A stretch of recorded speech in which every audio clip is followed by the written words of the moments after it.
right. Greetings and salutations. Happy Friday. Hope everyone can hear me and see me okay. I can see me. I don't have headphones on, so you can't hear me. So I hope that you can. Let's see. Before we get into it, a couple of notes. Oops, let me get some out of my way here. Okay, there we go. Let's see. A couple notes. Set up I think I've talked about this in a couple of streams. I'm just going to reiterate it. I have a Lemmy OSR community. If you're someone who is seeking refuge outside of Reddit and you're looking for an OSR or NSR or both community space to chat in, Ian says AV is okay. Great. Hey, Jackinth. Then you can go to lem.ee, and I guess I will type this up and throw this in the chat. lem.ee / I think it's C / OSR. I'll pull it up here. Oh, let me get hold on a minute. Let me do some finagling here. Switch. There we go. You can see it here. And yes, it is lem, LEMM dot EE / C / OSR. And I will, I'll type this in also, which I created basically because at the time no one had created one. So I just took the initiative. There is now another. There is now another OSR that somebody created, I guess, yesterday, and that's going to happen. It's going to be kind of the nature of the beast a bit. People are going to be coming. People don't necessarily see what other people have done. Sometimes with the way things federate, you don't always see something. So I can get it. Somebody maybe didn't see the community was already there, or they just want to do their own. I'm sure there are folks, and I don't know this other person if they were a moderator on the OSR subreddit, and so they kind of want to own their own community. I don't really care about said things, but that might be important to some people. In any case, the more the merrier, and whatever, it'll all get sorted out. I'm not in this for the popularity race, as my chair is slowly sinking on me. Wait, everything's gone wrong, and apologies for rushing today a little bit. Just got a lot going on. Not have a lot of time to do it. All right. So there's that. Let's see. Ian asks if Lemmy has multi-Reddit style functionality. Not that I'm aware of. It does not. So yeah, I don't know. Basically, it would be. Well, let's just look. So if I'm here if I go to the Lemmy homepage, I can go pick up all the stuff that I'm subscribed to, but I am subscribed to some stuff that I just like personally. I don't have on Reddit. I had split up like a personal account and just my Hexed Press account. I haven't done that. I haven't split. So also I have like Star Trek and things that I just kind of enjoy reading, or privacy or things like that.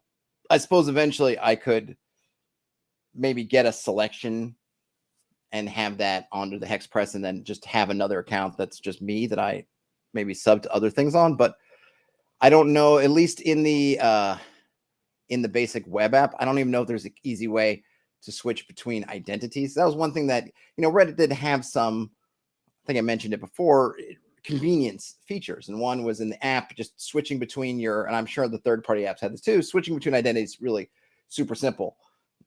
So I could have stuff under my personal account that I just for myself, and then I can have stuff under Hexed Press. I haven't done all that stuff yet. I don't think there is a way yet for kind of a multi-Reddit. Maybe that will come. I think first we have to put things into, right. You have to be able to put things into some kind of lists. I don't know. I'm sure it'll figure it out. I mean, it's early days. I mean, that's kind of the thing. Brian Smith, Motorhead, Lemmy. Yeah, kind of. Rest in peace, right? Lemmy passed away. So yeah, rest in peace, Lemmy. I'm sure this will come.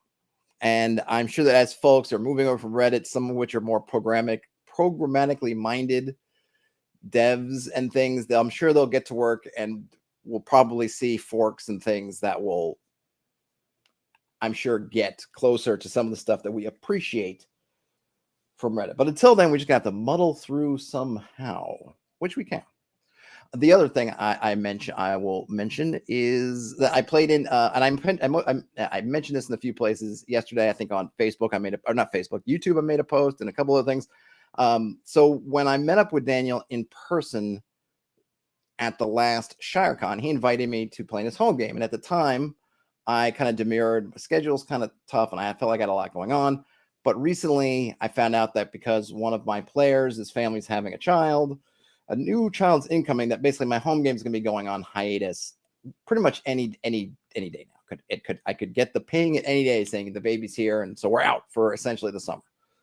So I reached out to Daniel when I knew this was happening. I said, "Hey, is there any chance you still have an opening? Because my game is potentially going kaput." And I never take it for granted that you put your game on hiatus and it'll just spring back. You never know. This game's been pretty resilient, and we've had at least one other hiatus of a certain time. And when it came back to, like, I think it was another summer break, and in the fall, people were like, "Hey, let's go, let's get it again." So I have some confidence that it'll come back, but especially when you're adding new family members, these their life events, who knows what happens, and then just things don't turn out. And I had a player who moved and then had family events and just had to drop, and they haven't come back yet. So if that happens to another player, then it's basically this iteration of the game would be kaput. So I reached out to Daniel, and Daniel was kind enough to say, "Oh yeah, come on out." And we kind of worked it out. I basically did the kind of the OSR type thing where I took over a hireling that they had. They're playing in I don't even know all the things they're playing. Some kind of, it's Carcosa's involved, this thing called the Misty Isles, which I guess is a really, really old supplement. It's from like 77 or 78 that I'd not heard of before. They're playing in. And he's got, let's see, at least three other players, because I think maybe there's four. There might have been at least one person who wasn't there last night. So I think there might be at least one other person. Everyone was super nice. It wasn't a long session. I was a little bit surprised because we got an earliest start, but I don't know yet the cadence, if they just play shorter sessions or was this one was shorter, especially because we were missing somebody. But there's a lot of kind of getting me up to speed. They have a lot going on, and I was laughing that I should tell my party about all the stuff that these guys have going on, because it makes all the machinations and complications they've had seem like a cakewalk with all the things that this group has going on. The system itself, it's a chainmail and OD&D sort of melange. I played, so the game Daniel ran at ShireCon is also this kind of melange, and I enjoy it. It feels fast. Now, maybe fast isn't the right word. You really, especially when you're starting to fight things with lots of hit dice. So we have to remember here that you have your hit dice, and then you have your fighting capacity. And you kind of look at these two things, and that determines how much dice you're rolling. That's one side of the equation. The other side of the equation is essentially when someone's attacking you or you're attacking something, their defensive capability. Basically, are they lightly armored, moderately armored, or heavy? I think it goes light, heavy, and then armored for defensive purposes. And then you do that math, and you come out with, okay, so many dice per hit die or per man. So my character is a hero, so if you're fighting, so you either get to fight as a hero or as 4 men. So you look at these charts and say, okay, when we were fighting these wyverns, I was only getting 1 die per 4 men. So I got to roll 1 die, and I got to roll 6 to hit something. Now I had a magic sword, and magic swords give you a die. So for every plus, they give you a die. So I had 2 dice. So you can figure out that my odds for hitting something weren't that great. Maybe, I think, less than 20%. Now I had 2 wyverns attack me, and they were like heavy horse equivalent or something. So they were rolling a whole bunch of dice. And since I'm 4 men, I had to, I was kind of in the sort of prayer position. If they got, and they could get 5s or 6s. And if they got 4 5s or 6s, I'm toast. I'm done. I don't know. I think he has some kind of wounds cards. I'm not sure what his death and dying house rules are, because we were lucky enough that nobody ended up in death or dying at that stage. But what it does is it makes these rolls of dice really tense. So he's rolling, 8 or 9. I don't know how many dice he rolled. Like 8 or 9, 10, 12, whatever dice it is. And you're looking at those 5s and 6s, and you're like, oh gosh, because that's it. Like it's kind of an all or nothing. If he ended up getting 2 5s or 6s, 2 5s or 6s. Come on. Beep, beep, beep. Where do you go? There you go. 2 5s or 6s. which indicated that, I kind of got knocked back or whatnot, but I'm not out of it. Oh, did I lose my, all right, hold on. Let me fix that in a second.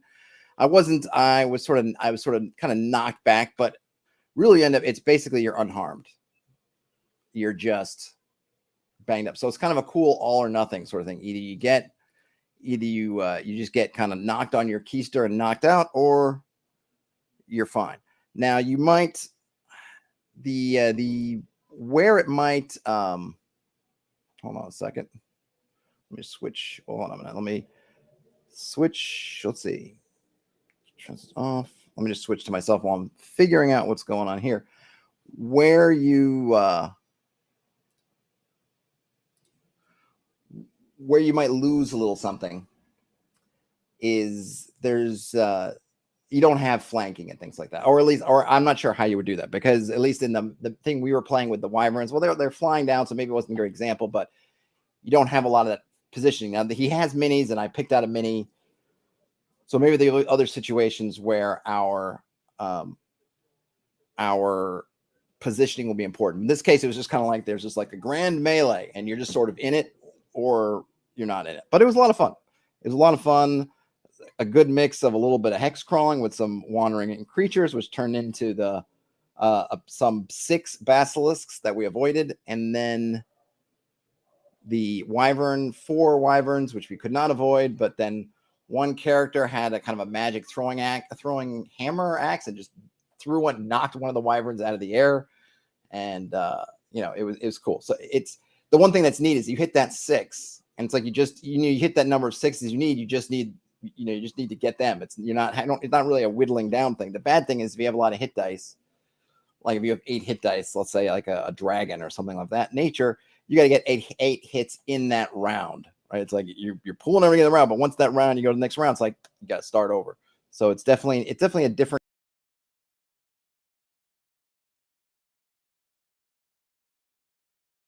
What happened? Oh, show on stream. Come back. There we go. Let's see. Jacken says, "What's the shortest session you've ever played and never ran?" Oh man, I mean, probably around 2 hours. I think if I had less than kind of 2 hours, is this back yet? This is not back. I might need to unplug and plug back in. Hold on 1 second. I might need to go away for a moment because this is acting funky. Not really what I want. Probably about 2 hours. Sorry, just give things a minute to catch back up. Start. Video has been enabled. Oh, now I seem frozen. No, stop the video. I'm not back yet. Frozen. It's so weird. The computer went to sleep, and it's like it messed everything up. Okay. All right, now I think it's back. All right, that should be back.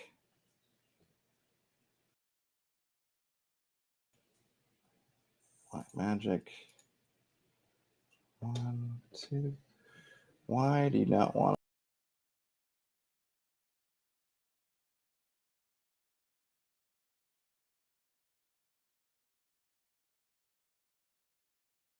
stuff on screen in a secundo?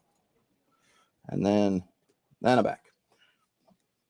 So what I was going to say is probably about 2 hours. I didn't play lunchtime. Frederick mentions lunchtime games in high school.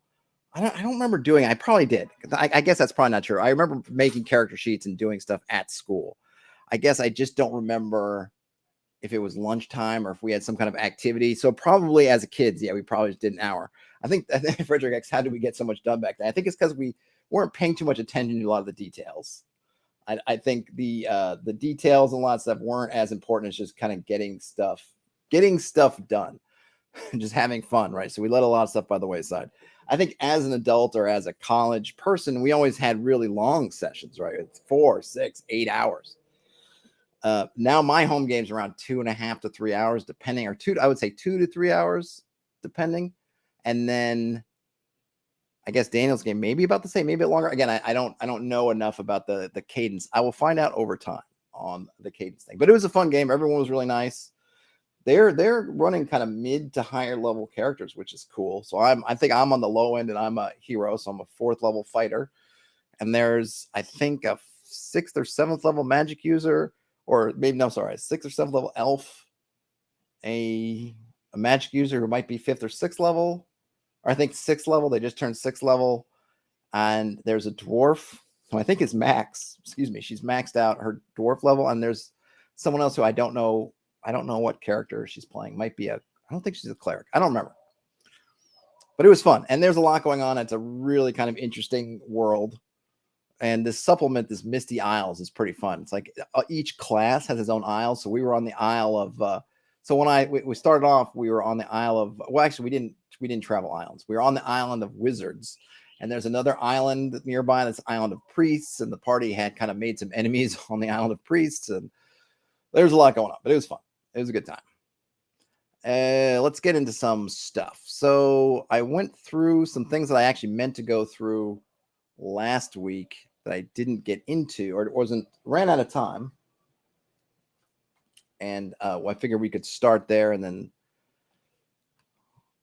this one seemed interesting. It's called Brutalist Adventure Game Design. It was posted on June 2nd. It's from the Revenant Quill blog, revenant-quill.com. Consider this a manifesto of sorts, inspired by brutalist architecture and the development of brutalist web design. I wanted to get the ball rolling on the Brutalist Manifesto for Adventure Game Design. I consider these to be principles to strive for, but not dogmatically adhere to. Usability, functionality first. The form, text, and presentation should be functional. They should be usable for the players at the table. The form should be practical and easy to arrange on the table. The text should be concise and easy to read and reference. The presentation should convey information that reduces the need for text. Material adaptive. The game should function well in any format, printed, online, or handwritten. Whether players are using graph paper or a digital tablet, the game should adapt to their needs. This can mean supplying character sheets for physical play and online play. Consider the environmental impact when designing physical components. And then finally, last of the usability bullets, I guess, ease of reading. The text must be easy to read and digest. Avoid decorative or complex fonts and backgrounds that can distract or confuse. I agree with all of these. And I would say for ease of reading, another one is make it easy to print.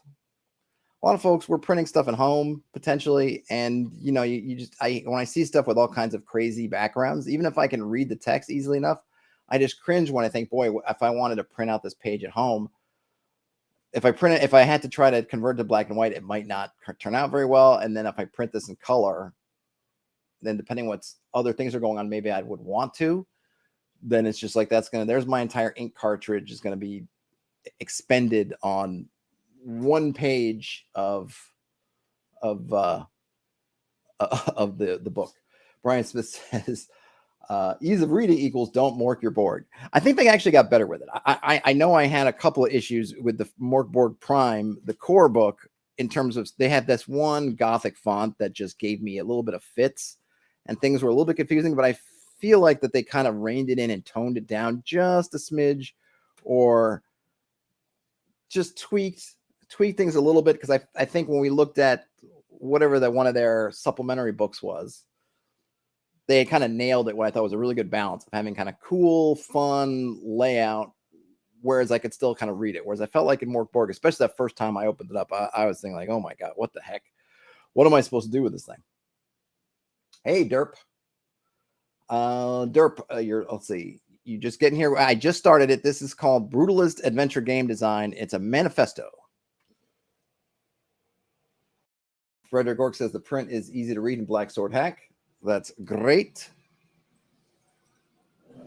And Ian says, I love when art-heavy books also supply a print-friendly version. Yes, that's a nice, having a print-friendly version. If you're going to go all out on the layout and it's just super kind of designy and potentially obtuse, yeah, having just a print version or a plain text version, something is very helpful. I think folks sometimes forget that at the end of the day, it's great to look at it the first time you look at it, you're like, oh, this is beautiful. Second, oh, this is beautiful. But then if you're using it for sessions and sessions, hopefully, campaign after campaign, game after game, the beauty stuff ends up fading all into the background. And what you're left with is, can I find what I need to find and can I understand it? If I come back to this table in 6 months, is it going to make sense to me, or am I going to have to try to read a whole bunch of pages to regain the context of how I'm supposed to use this thing? Okay, so the next main area here is inclusivity. Universal accessibility. Everyone should be welcome at the table. Keep costs affordable, rules comprehensible, and gameplay adaptable for people of various abilities. Respect and represent diverse experiences and identities in the game content. Next is minimalist aesthetics. Embrace a simple, clean aesthetic that is accessible and appealing to a wide range of players. The aesthetic should prioritize function over decoration. Encourage participation and community content creation by setting an aesthetic standard that many can create. And then finally, open game creation. Democratize game creation. Encourage the design and sharing of games by providing resources, guides, and tools. Strive for not only creating inclusive games, but also fostering an inclusive game creation community. Recognize and celebrate the diversity of ideas emerging when game design tools are accessible to all. I think these are all good points. I think it's all good. I wonder what's, I guess the brutalist is just that it's all about function over form, which I'm down with. I mean, look, it's like I said, it's great to have designy things, but it's nice when you can have things that are simple. And to the point of the minimalist aesthetics, you didn't get these things. And not that it was bad, because you end up, I forget the free tool where you could basically typeset your stuff in kind of a D&D-ish format, but it had the color, the sort of the parchment background and all the stuff that ends up just being cruff. It's annoying to print. It's annoying to have to deal with outside of it. And sure, it makes things match up, which everyone wants to, with official materials, but you kind of say, well, at what cost? Whereas if they had made a simpler format and people strove to kind of copy that, it'd be a lot easier. It would be a lot more democratic, because if you didn't know about that online tool, trying to create that style on your own would be annoying, super annoying and aggravating. So yeah, and then keep things open, keep things. You want to build a community around your game, and I think one thing that I think would be in here that I think should help is support. There seem to be a lot of folks who will just make a game, throw it out there, and then they're on to the next game. And I wish some people would make stuff and be like, "This is my thing." And now, of course, there are folks who don't do that. The more Borg folks, the Into the Odd, a lot of these, a lot of folks put out games and then this is kind of like their thing, OSE, whatever. But there's a lot of folks that just like churn out like, oh, this is this game, and it's kind of, I kind of want to know, I kind of want you to feel like you're going to be here with the community. I mean, I know when I'm working on the thing that I hope to be done with soon, I want people to be with it, and I want it to be something that I'm going to be able to just be my foundation for however long, unless and until I find some horrible flaw, or more likely someone else finds some horrible flaw for me, and then I'm going to have to revise and revisit it. But I kind of want to be there in the community. I don't want to just throw it out there and then it's like, now I'm going to do something totally different. Like that doesn't appeal to me so much. I am thinking of home brewery, Jean-Luc. Exactly. Yep. Home brewery. Thank you. Let's see. And then Brian says, nice to go out with design if it's only going to be consumed as a digital product. Even with the digital product, like Borg digitally is fine, but I think the same issues can arise, because if I can't read the digital version or it's giving me issues, it's not any better or for me than the print version, unless maybe it is that if I can highlight the text and then dump it into some kind of plain text editor so I can see whatever that crazy Gothic font is, maybe that's kind of a pain. Just make something that's kind of easy to find that balance. And the thing is too, by the way, right, the simpler your aesthetics are, the easy it is for someone who's not a professional layout person, typesetter, graphic design person to do. If it's just easy and follows very simple guidelines, then that's part of also democratizing the process. And then kind of anybody can do it. You can do it in Word. I mean, people do all kinds of stuff like, oh, I made this book in PowerPoint. And I'm like, okay, good on you for figuring all that out. But I know a lot of people use PowerPoint during the day for their actual jobs. So I guess there's some proficiency and expertise there. But the easier you make it, the easier it is for you and others to actually put out the product. And maybe there's a little bit less of that feeling like you have to try to Borg it up to keep up with the Joneses, so to speak. So that was Brutalist Adventure Design from Revenant School. I think that's a good thing. Let me just move things around here. That was that. Let's see. This one was, and I think this one comes from somebody posted this to the Lemmy community. I think I did put out a call for articles on the Lemmy community, but where is it? And by the way, we're kind of going up the ranks here. We're catching up to adventure point and click narrative games. So I did put up a call. I only got I posted one thing, and then Krister posted another one. Is this the one that he posted? Battle maps and encounters? Yes, I think this is it.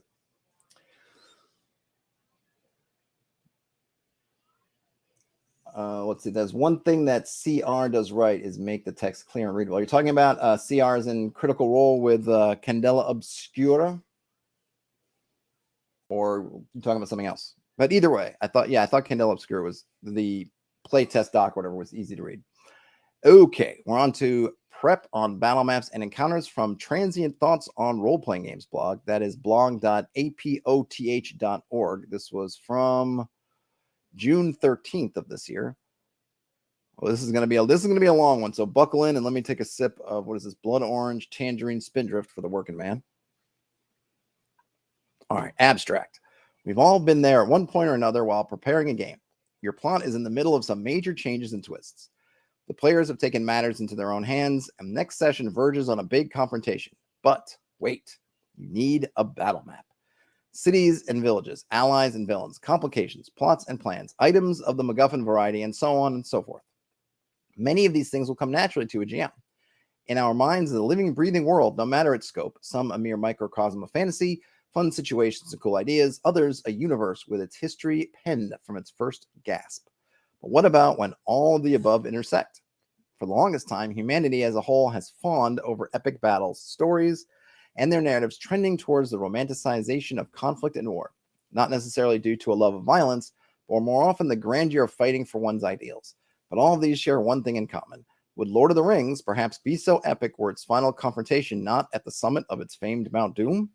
Would Star Wars be so beloved if its final confrontation was not at the heart of the Empire?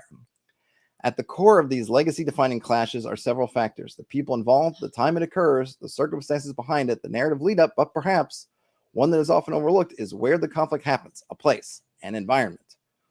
As much or more as any other factor, the environment determines how an encounter takes place. A character may think in a variety of ways, may be pragmatic, overly careful, or overly rash, yet no amount of character-centric thinking will influence the environment around them. It is an unbending presence. Without a location to exist in, nothing can, in fact, exist. But the character's actions, or rather how they think of the environment, however, might very well influence it. The overturning of tables to create cover in a pinch, the striking of a great hammer against a crumbling stone pillar to destroy it, these actions can and will influence the way an environment exists. But this is the effect of the environment taking place, the way it shapes our course of action. And this is, I think, the beauty of battle map design. Let's see, just checking the chat here real quick. Okay, Ian and Fred are just chatting. That's awesome. Next section here. So that was the abstract. Now on to pitfalls. Something I often see is the tendency for battle maps to simply set a mood. Quiet backdrops for the encounter to take place. A few ornamental pieces of set dressing for the action to unfold. Even with regards to premium content, the battle maps I see are more often than not plain fields themed after something. Kingdom walls, castle courtyards, forest clearings, abandoned crypts, but still just that, plain fields, devoid of character. It is, at least in my opinion, a shame not to not give the environment the voice it deserves. Battle maps should be loud. They should, as much as the enemies you face, demand your attention. Wars have been won on assaulting under the cover of night, using the recent rain to assault enemies while the ground is yet muddied and slippery, using the high ground to maintain archer superiority, and exploiting the momentum of slopes for more vulgar methods of artillery like landslides and rockfall. Control of an area is perhaps one of the more essential factors to winning a fight, and yet is so often forgotten. That is not to say they should be annoying, though this too can be used to great effect, but if they are little more than backdrop, then anything from a white canvas to simple scenery with a grid on it will suffice. And for many, I'm sure this is sufficient. But sentiment I often see, and one that I share myself too, is that battle maps aren't just a necessity, but they should convey some form of identity, some attachment to the campaign they belong to, and the encounter they serve as a backdrop to. GMs often feel that they should create these battle maps themselves, that simply fetching one from elsewhere feels cheap. I don't know that they do feel that way, but okay. Perhaps this is not the right attitude to have, but to a degree, I feel the same. It would be like simply lifting a character tit for tat from another piece of narrative media and putting it in your world wholesale. It feels cheap, tacky, out of place, and to a degree, the players can feel it too. But what to do then when you share this sentiment yet find making battle maps utterly boring, simply a chore, something that's part of the prep that you don't really enjoy, yet is necessary to conduct your next session. The first step, I think, is to face the creation as designing a battle map, a subtle yet important decision. The second and most important is to measure your approach. Designing a battle map isn't just prepping scenery for your next session. It is an exercise in encounter design beyond just picking a handful of creatures out of a book of stat blocks. It is in itself a preview of your next session. And as a GM, you get first dibs on it. How exciting. I don't know that I'm not sure that I agree with the supposition here that GMs often feel that battle maps from third parties is cheating and cheap. I mean, there's so many Patreons and folks who make battle maps out there that seem very popular. I don't know that I hear this complaint. I wonder if this person feels like a complaint, and maybe they've talked to other folks. I haven't pretended to feel the pulse of the battle map consuming public, but I don't know that I get the sense that people feel like it's cheap. I mean, the thing that I don't use battle maps, but I think that often I feel like is that the battle maps kind of suppose a certain, obviously fixed vantage and fixed situation, and that they might not often match what you're doing. This is why I think you end up with that planes effect, because the map in itself that you're being given isn't even designed to be final complete. It's designed for you to take and then layer on the stuff that you need. So you need a backdrop that's a temple or a necropolis or a field, and then you're going to put the campsite over here. Maybe you'll lay a log across. I mean, I'm not sure. I know that lots of folks have amassed a bunch of, I'm guessing, like PNG transparent objects that they're slapping on top of it. But that's why I imagine some of them are kind of plain like that, because that way they're flexible. Whereas if you made one that was super specific, and folks do that too, then really it's limited, because if you don't match that super specific thing, either you have to tell your players, I have a camp near a road, but there's no actual road there, so ignore the road, it doesn't really exist, or then you can't use the map. Let's see. Ian says, this seems like it's on the verge about waxing poetic about visual aids, perhaps. Brian Smith says, in their experience anyway, the battle maps kind of spring up and try to replicate the scene and are pretty much never the same thing twice. Frederick says a GM could do the DM Angelo thing. He ran Temple of Elemental Evil. He cut and pasted from 3 different versions and drew up a few of his own rooms and such. Is that more on is that the battle maps, Frederick, or like the dungeon maps? Because we're talking about battle maps here, not dungeon maps. But maybe he was doing both. Let's see what else we got going on. Okay, so now we're going to get into the kind of meat of the matter, and this is long. This could prove. Let me take another sip here. All right, designing a battle map. 2 facets. For most tabletop role-playing games, people tend to easily split themselves into 2 camps that cross-pollinate and mix to create the campaigns we play and love. These 2 camps are, for the most part, first, those who love the mechanics and the way it influences narrative, function over form. And then second, those who love the narrative and the way it influences the mechanics, form over function. In the first, we have those that love building their characters, thinking of how options synergize and meld together to be greater than the sum of their parts, and then observing as their options become relevant to the narrative or offer them unique ways to unfold new stories. And for the second, we have those that enjoy the concepts they build, coming up with wonderful and fantastic ideas in their minds, and then looking up at the mechanics to see how they can frame their decisions from that perspective, taking fitting options and performing fitting actions. To both camps, I offer a solution. It is important to note that while the rules of good design are partially subjective and not universal, the core of mastery of any skill is the knowledge that you must first know the rules to break them. Another thing to note is that good mechanics and good flavor aren't mutually exclusive. In fact, I dare say they are one and the same. This is something I intend to showcase by showing both approaches, and you are likely to note that the end result functionally is extremely similar. As a result, it is my intent to offer advice that allows you, no matter your perspective on how to design where your big emotional confrontations and stories take place, to have a well-designed battle map that makes for a fun adventure. It is also important to note that as you practice these approaches, it will become more and more ingrained and natural.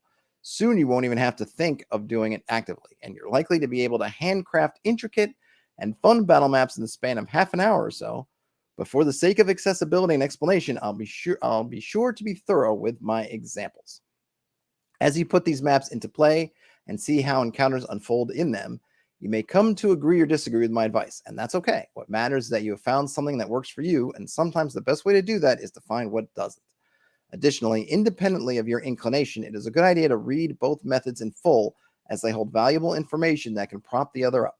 You may even find yourself, like me, using these methods interchangeably to come up with good ideas when you're stumped or when you don't feel like using one or of either method. So, without further ado, all right, so we got a lot of there just to basically get to these two approaches. I don't think I have anything to add because basically, you have mechanics first, narrative first. Fine, I guess. I mean, I'm not going to. We can argue about that particular dichotomy, but that's fine. I don't. It's not worth arguing about. If that's how he wants to divide things up, and it is meaningful to this discussion, that's fine. As Ryan Smith said, now we're going to get deep into the wax. Yes, indeed. Ian says, get something on the table that illustrates the situation to your players while providing options, both intentional and unintentional. Grab something details you didn't consider, like a table. Oh, and then he got cut off. In the room for players to flip over. Ian also says, there seems to be a lot of assumptions of battle map as a set piece, like you prep the boss fight so the players better fight there. I think that's how people tend to come up with them. I mean, I don't know. I mean, like, again, I don't use them myself, but I feel like that's what happens, which is why I end up having a lot of issues. I think when I see with a lot of the battle maps I see, because they really seem to set basically a fixed mode for this map. Because I don't know, and I wonder to myself, I haven't asked anybody, but I wonder if it's maybe influence is the wrong word, but when you look at online maps for things like, say, Halo, one side, you have side A and side B, and essentially that's how you're setting up your map for, if you've ever played Halo PvP. And I don't know, I'm really thinking like Halo 1, Halo 2. I don't know how it's evolved since then, but you essentially would have, one side, two sides, and then you got stuff in the middle, base stuff in the middle kind of thing. And I think that you end up with a lot of that. That's how battle maps are, where it seems clear there's a side A, a side B, and then stuff in the middle. But that might not always be appropriate to an encounter in a dungeon. They maybe everybody's on side A, but then if you just try to put everybody there, it kind of really confines you, because the other thing is it tends to be some big environmental either hazard or landmark or something that's in that middle area. I can't count how many battle maps I've seen with like the river of lava that's through the middle, or something else that's through the middle and there's or a chasm or a river, fast flowing river. There's a kind of a single bridge that's going over it, right? And I think about it in kind of Halo terms, and it makes sense. Like, oh yeah, this is cool. You got two sides of the bridge, and you got this one, or it's two sides of the river. You got the one bridge, and you could fight on the bridge, and it's cool. But as a game map, it's like, well, if this doesn't suit me, where I don't want the bad guys on a far side of the bridge, or it doesn't make sense in the room that I have, it always seems. But I always see, I can just go through map after map where I just see that they're taking the same concept in their brains, putting it on the map, and it doesn't always. Well, at least for me, I'm like, this very often doesn't work for me, especially when it's like there are no exits to the room, or there's one exit, basically the way in. It's like, here you have this room with lava, and then there's the one end of the room, which is just walled off, is where the bad guys are. And there's the one entrance where the player's going to come in. But like, I don't want my players, maybe my bad guys, I need more doors. My bad guys probably don't want, the way I play them anyway, they don't want to be trapped in some room without exit, where there's no exit. Like, not a great decision for them, especially if they put themselves on the far side of a lava river, and they have to try to get over the lava river and over everything and get past the party and get out the door. Not a smart choice for them. But that's kind of just and I will admit, limited experience, because I don't use them. I just kind of glance at them and move along. Frederick says, adding a broken cart in the road is a major change in tactics. Can be. Ian says, set pieces can be great and some of the most exciting D&D, but you can't be married to it. And then Ian says, Critical Role, for example, Matt preps these huge set pieces, but he's had dozens over the years that never came to the table. Yep. And I think it helps for Critical Role, at least as it is now. They have sponsors and things, right? So you're not, because I can see the thing as a GM, and this is part of that, where this becomes not just about battle maps, but it enters in other territory of, you get into kind of railroadiness, because if you've spent time and effort and potentially money trying to set up for this scene, and the party starts to feel like they're veering off of that scene, there's an inclination to be like, no, wait, let's get back, get to that scene. I bought terrain, I spent all weekend painting it, I did all this stuff. Like, I'm not just going to put it in the corner. Whereas at least I think Critical Role as it is now, all that stuff is sponsored. I don't think Matt Mercer's putting this stuff together, painting it, doing all these things. Maybe he is. I don't want to say, I don't know what he does with his free time, but it's a little bit less. Because if I had someone handing me all kinds of 3D printed or whatever made sort of terrain, then it just becomes great. It's a tool I can use or a tool I cannot use. Like if someone handed me, like, here's a hard drive full of battle map bits that I can layer to my heart's content, then I no longer have to worry about it, because I'll just drag and drop something in 5 minutes. But when I've had to spend a whole night crafting this battle map, and then I might feel a certain way if it seems like the party's not going to end up using it, and which might, whether I really intend to or not, kind of steer them towards my battle map. All right, let's get on to this methodical approach here. Maybe you enjoyed tactical exercises. Maybe you're a war history kind of person or a simulation enthusiast. Maybe you enjoy grid-based tactics video games like XCOM, Final Fantasy Tactics, or Tactics Ogre. If so, this approach might work for you. Similar to the way one might create a map for a video game, such as Counter-Strike or Quake, our first step is to block out our playing space, our area. Look at that. I knew it.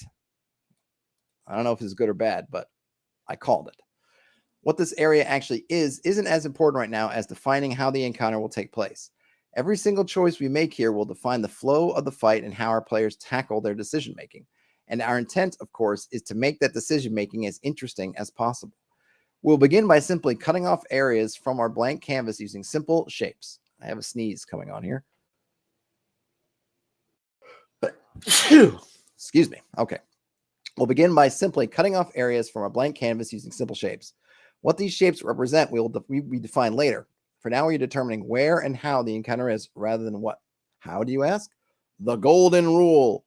Avoid having a singular, obstacle-less, empty square. An empty square in your map is a delimitation of your play space, beyond just what raw space obstacles block themselves.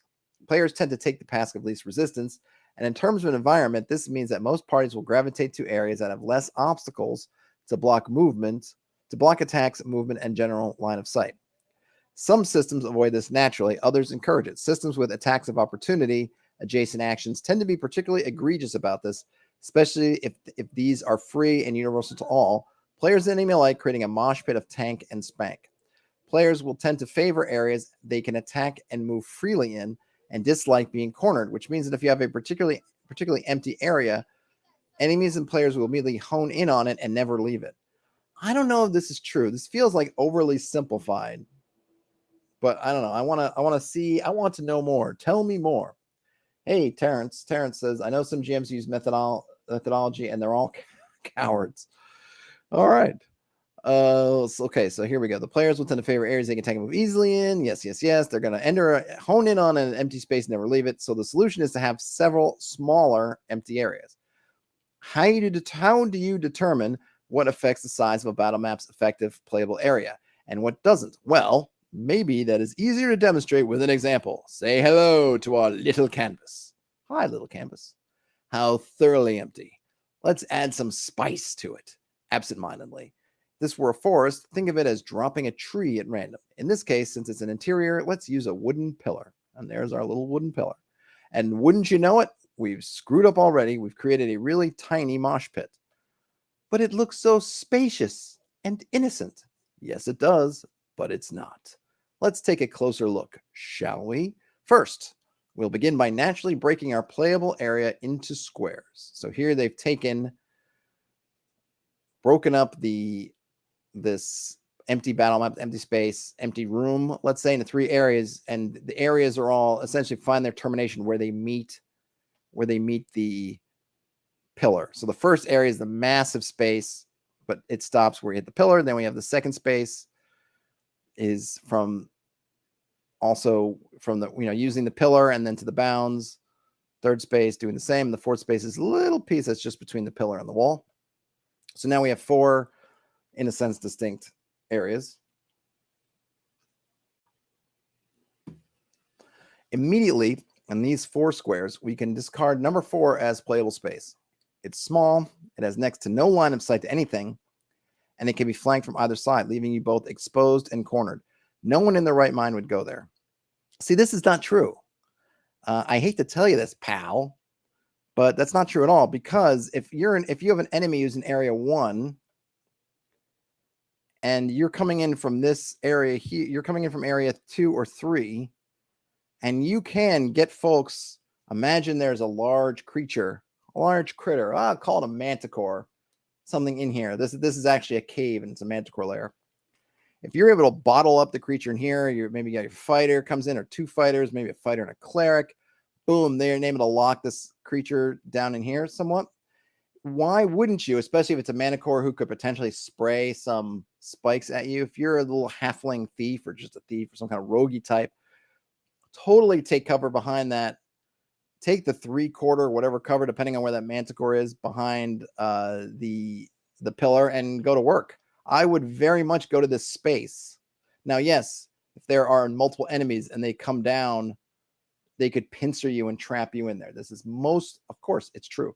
But you're generally not fighting by yourself, and you're hoping that between the rest of your party members, you can get to a spot where you can use this pillar and they are occupied, or you're able to shoot them down before they come at you where they can't get that. But to say this is unusable space, to me, is, at least from my end standpoint, not really understanding. Let me not be too bold or mean, maybe not understanding, but I think is not seeing some of the opportunities, some of the options that are there. Terrence says he's not your pal, friend. That's right. Maybe not. I don't know. We'll see.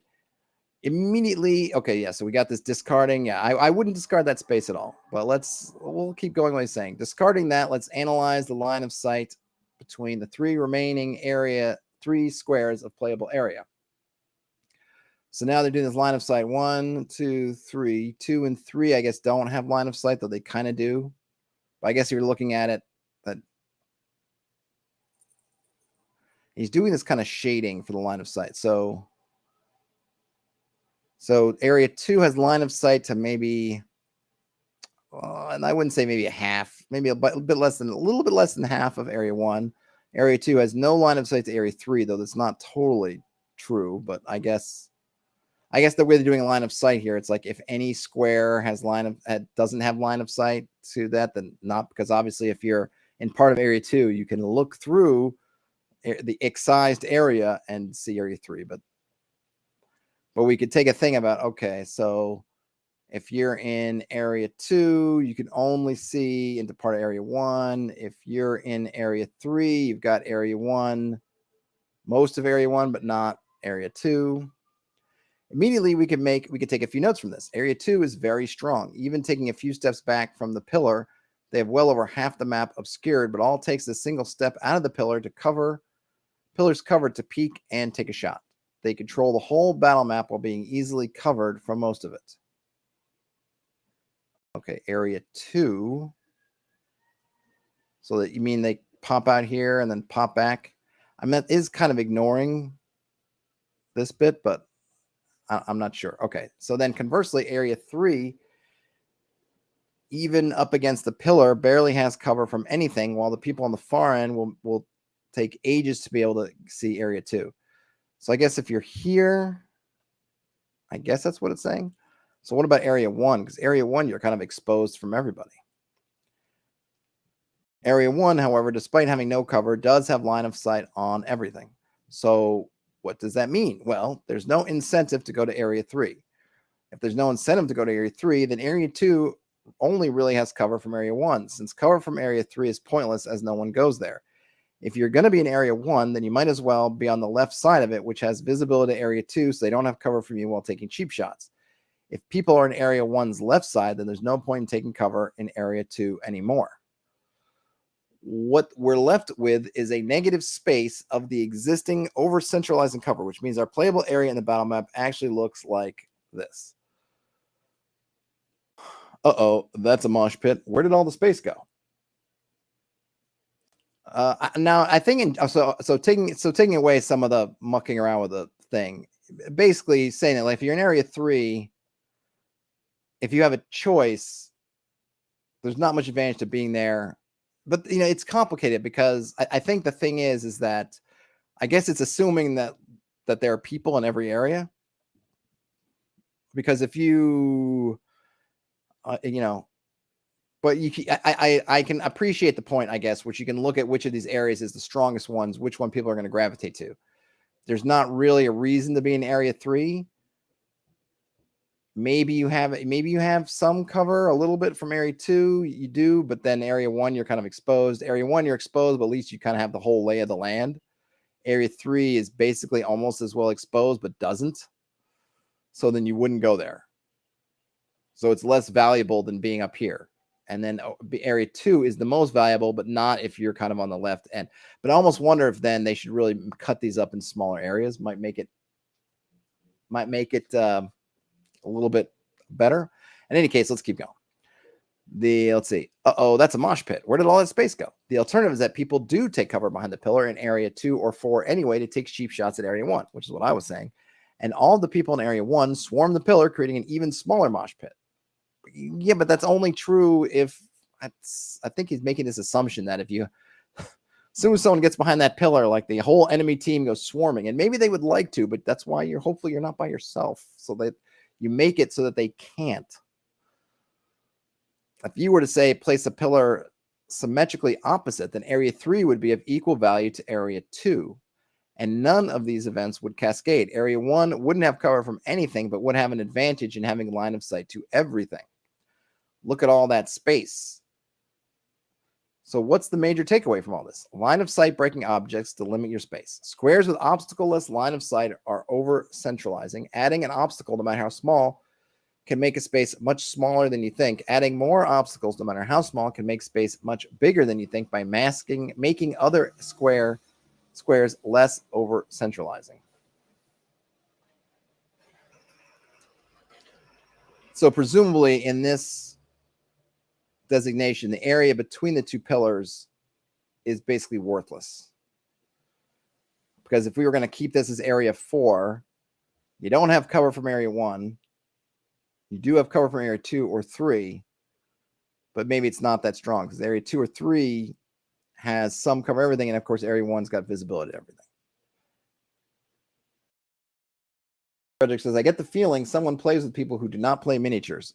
Maybe, or just that I mean, it's always interesting because the one thing we don't get here is the context of this author. What is their experience playing? How did they play? Because I have found that a lot of people have assumptions in terms of 5th edition, especially with how creatures act and react in a battle situation that don't reflect my own. Like I've gotten into arguments with people where they're arguing that some monster, they could basically kite a monster around a fixed space because the monster would just get in behind them and they could just keep running. And like, I'm like, why wouldn't the monster just cut you off?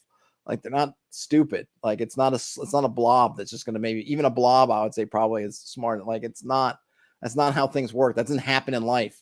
You don't end up trapped. You don't see a guy trapped with a tiger in a cage, able to just run around the cage and somehow the tiger just gets behind him and starts running behind him. I mean, even putting the speed advantage that the creature has aside, that just doesn't happen in life. So why would it happen in this game? But or the other thing I found where people just like, well, no, you march your fighters up and then they march their fighters down. And you find this nice Napoleonic fronts. And it's like, well, that might happen, but it doesn't have to be. There's no rule that says, you gotta set up this conga line of fighter types, but people make those assumptions. Okay. Where was I? When placing down a block in your initial sketch, think tactically. Ask yourself, why would my character go there? He's just going to get shot from everywhere without being able to defend himself. Is this piece of cover actually useful? Does it serve a purpose? In fact, line of sight blocking objects that don't actually offer cover from much of anywhere, such as, say, a small pillar smack dab in the middle of a battle map, don't actually break up playing space squares. If I had to give it a number, I'd say that around the point where you get total cover from around 20 to 30% of the battle map just by being behind that object is where it really starts to count. And I can agree with that. If you had a pillar in the middle of area 1, let's say, you might say it's not that useful. I mean, it's situationally useful, but you're going to be running around that pillar because if you're on one side trying to protect you from area 2, then area 3 is tagging you. If they're enemies in area 1, they're just walking over to see what's going on. You don't really have much. Whereas when you kind of have the wall there, at least you can sort of limit the areas of approach a little bit. Brian Smith says, people make those assumptions because they base everything on being optimal or suboptimal. Yes, but I think there's this other thing with like, there's this, I think people have set up the way we think about in, say, 5th edition. I think battles is a lot of this like versus like. And that naturally leads to this idea of essentially fighter brute types will then battle other fighter brute types. And the wizard will kind of fight wizard and archer will fight archer. Whereas that's not really how I would play it. And I think, especially coming from, and I didn't even come from a war gamey really background. I think when you come from that, you're looking at like, how can we get kind of in sort of war tactical terms, like how can we combine arms and just, we want to mass everything. Oh, that's the wit, like, whereas you get this other thing where people are like, no, all the fighters are going to come up and they're going to hit this line and everyone behind is going to kind of sit back and go. And I remember when someone was explaining this to me and I said, well, why doesn't the brute guy just walk around the fighter and just thwack the wizard, take the attack of opportunity, and then if it's early in the combat, because one swipe is going to take down the wizard, the response I got was the fighter's there, and it's like, who cares? It's more valuable to take out that wizard. If the fighter can't stop me from taking out the wizard, I'm going to try to take out the wizard because the wizard's setting up fireballs and is a pain in my butt. The fighter is more on my lines, but it was kind of like their answer was, but the fighter's there. It's like, well, that's not enough. Just the fighter being there. The fighter's got to stop me. The fighter's got to get in my way. The fighter and the wizard have to put themselves in spots where I can't get to them. Hence that pillar down there, which this person said is mostly unimportant, is where you could have a wizard sitting and put a fighter blocking one way, maybe the cleric blocking the other one, and suddenly you've got a nice little spot for your wizard or archer or whatever to operate from. Or maybe they're moving out a little bit, but they're stopping between them and the pillar. They're providing a defensive line, which is kind of what you want. As Terrence says, wizards got to whiz. Yep, I'm running out of time here. So I'm just going to kind of breeze through. And I apologize for giving this a little bit shorter shrift, but I apologize in general for having the stream be kind of really short notice and then going, but I'm trying to get out of town this afternoon, and it just started raining too, which is a pain. So I am a little bit clamped in terms of time. Frederick says, see, this is why I like to introduce players to the fantasy trip. So many tactics and options, but there are consequences. Indeed. And hey, Suez. And then Brian Smith says, like in chess, you don't not go for the back row because a pawn is in the way. Yep.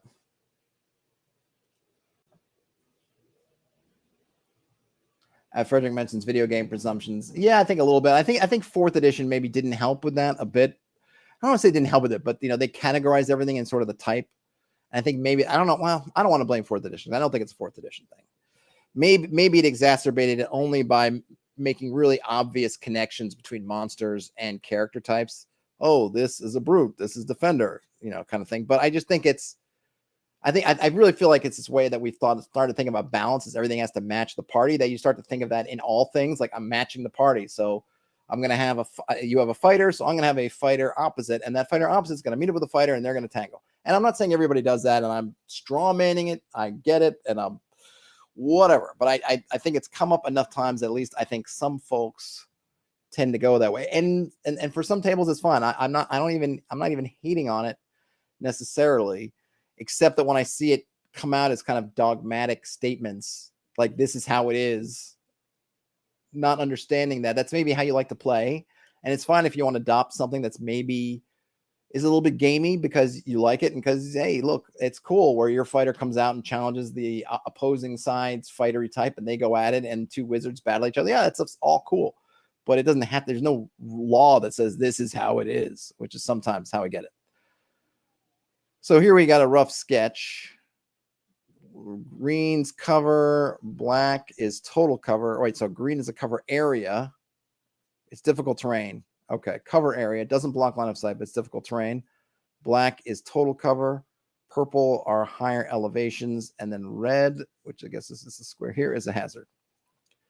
And then he goes on. And then we get what ends up being the battle map. So we have, I don't know what the difficult terrain's like. Maybe a chair. Would that match? Oh, what's the difficult terrain here? The table? I guess because you can kind of pile over the table if you want to. And then what are these things? Corridors of total cover. Kind of want to zoom in here. Should I zoom in real quick?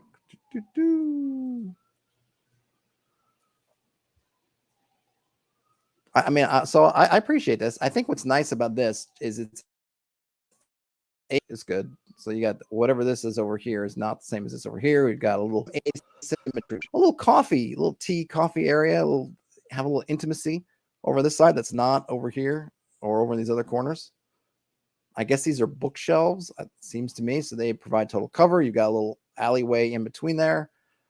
I guess these are light sources. You got some tables, which you could convert into total cover by shoving them over, but maybe they might be super heavy. I don't know. They look like they're made of stone, so maybe they're just fixed. Got some columns, got something. I'm not sure what that is. Maybe a fountain? I don't know.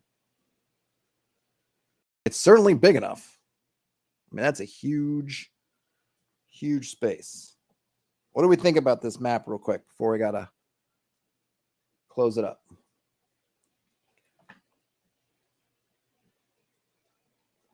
One thing I have to say, too, that I think has gotten forgotten a little bit is that there should be objectives. He hasn't spoken, the author has not mentioned at all about objectives in your combat other than just killing.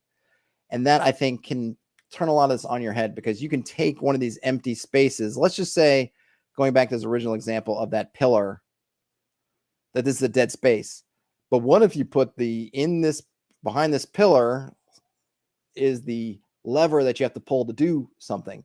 Suddenly, maybe that is the worst space on the map, but you got to get there. Now that changes. I mean, that changes everything in terms of how you're thinking about this map because you've put this thing you need to get here. Or here's the door is behind the pillar, or something else is here that you need. The MacGuffin is here that you need to go grab. There are many ways to make these, to change the total idea behind the whole concept behind the construction of your battle area by having there's something to do, which there should be. I think way too many battles are just in terms of, okay, come in and kill everybody, as opposed to, well, why are we here? Sometimes, yeah, you need to subdue folks. I get it. But maybe those folks don't want to be subdued, so you're going to fight, fine. But more often than not, you tend to have an objective. You know, that objective is save the princess, save the prince, kill the queen, kill the king, whomever it is. And so the king's got goals, which are not just stand and fight, but maybe get the heck out of Dodge or whatever. But I think this is because I feel like this is missing a piece, regardless of how you feel about everything else, by not really thinking about objectives, because a lot of this changes with your objectives. Now, I'm just kind of scrolling through, so I apologize about not going through the writer's approach. Maybe I'll do it next time. But he's drawing up some maps and sort of squiggles and everything, and then at the end, he's got, it looks like another kind of decent battle map. I mean, I don't think these are bad, but I think that thinking about objectives would help a lot. Why are you fighting here? Ask that question. Why are you fighting here? If you're fighting as enemies to prevent the party from moving further in, you're probably not fighting in a space. You're going to find the next doorway, because a doorway or something like that is your best cover, not getting in some open area where they can surround you, do whatever. So if you're fighting defensively, you probably don't want to sit in an open space unless you're retreating and they're coming so fast that you can't get back, right? So you're retreating, you're fighting, retreating. But if you're fighting to keep somebody out here, you're fighting at the door, or you're fighting at whatever's back here. You're not fighting here. Notice that you didn't add any doorways. So you also know this concept of, well, how are you getting into this room? Because on a video game battle map, you're kind of placing yourselves kind of wherever you want, depending on the game, or like, oh, you're on one end and you're on the other end. But in a dungeon situation, there are doorways. You don't get to just pick and choose which area you start in. You have to come through here, and here's a doorway, I guess. Come through there. So it would be, I think, helpful to show those forms of entry and egress.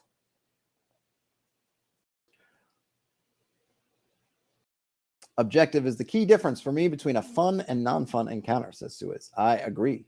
Must be Brian says, must be the lunchroom from Harry Potter. Maybe. And then we got some closing thoughts, which I will skip over. Apologies. Maybe I'll come back to it. It's an interesting article. I think it's a little bit flawed, or at least incomplete, because it's not, I think the big one being objectives that's missing.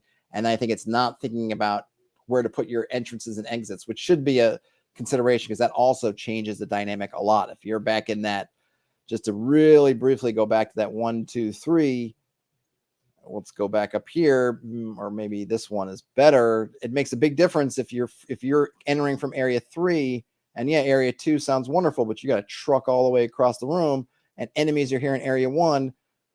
This space probably isn't going to get used, because you're not going to have a chance unless for some reason the enemy decides to go run over here for whatever reason. And maybe there's a good reason, like the exit to the room is over here.